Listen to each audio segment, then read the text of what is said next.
We'll do a review on Likkutei Sichos in Chelek Chof. This is the third Sicha for the portion of Vayera. In this Sicha, the Rebbe explains what was so special. Why is this so unique? The Mesiras Nefesh, the Nisoyin, the test that Avram had by the Akedah. If you consider all the tests that Yidden had throughout the generations, and the Rebbe explains that the unique Mesiras Nefesh of the Akedah, taking his only son, had no even spiritual benefits. So it didn't seem like there was any purpose. Sometimes even Mesiras Nefesh one can do because of a higher goal. He's ready to give up his life for something bigger, something greater. But over here, there was nothing. He was going to lose everything. His only son, who was supposed to be his follower, is going to go ahead and shech him. So this was a tremendous nisoyin. That's why the Eibishter at this nisoyin tells him, Kach no, as Rashi says, so, because this wasn't a totally, please stand by this, because this was in a totally different category in which the Mesiras Nefesh had no benefits to it, not even spiritual benefits. As we'll see, and the Rebbe explains, but we'll go step by step.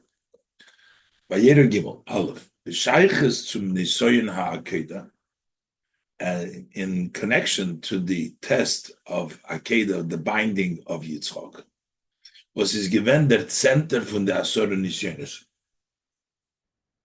That was the 10th of the 10 tests, was Nisnas Avram Avinu, which Avram, our father, was tested.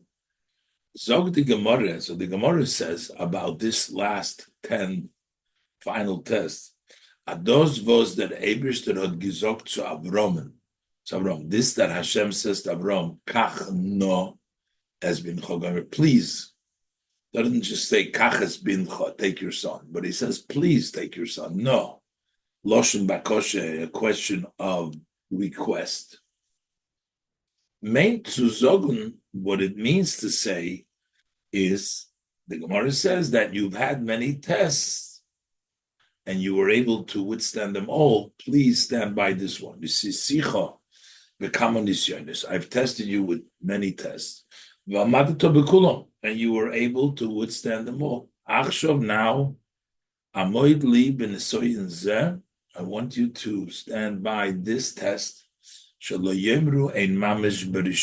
that people should say that the earlier ones, there's no substance to them. So please, this test, stand by, so as not to give claim that, the other ones didn't, since he didn't stand by this test, it means the other ones don't have any substance to them. Rebbe asked, well, why? This was a much harder than the other tests. Why do we have to say that if he doesn't stand by this test, that means the other tests that he stood by, there's no substance to them? Darf man verstehen, so we need to understand. Was is der Tam? What is the reason? Was when Avram wollte nicht beigestanden dem Nisoyin ha'akedah, if Avram would not have withstood, he wouldn't pass the test of the Akedah, Voltman Gizog, then people would say, or they would be said, Ein mamish barishonim, that the earlier ones, there's no substance to them. Why? Why would they conclude that? Does Voltnor gemein, what that would really mean, as ein Mesiras Nefesh is nit as we feel that his self-sacrifice is not so much, is not to the extent as the test of the Akedah demands, because you got to go and sacrifice your own son. So if he didn't pass that, so that would be a failure in that specific, this difficult test. That would not be evidence That wouldn't prove from that he didn't withstand the test of the Nisoyan of the Akedah, as the Aleph Rirdik and Nisyoin is that all the previous tests was Avram is Bagishtanon, which Avram did withstand them. He passed those tests as Ein Mamish. Why would they say that there's no substance to them?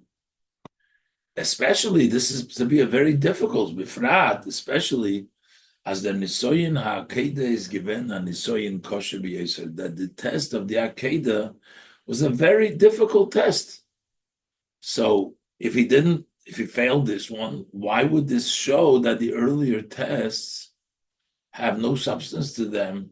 Maybe he couldn't withstand the bigger test of taking his son and bringing him as a carton, but he had the strength before. So why does this prove the Ein Mamish? Okay, that's the first question.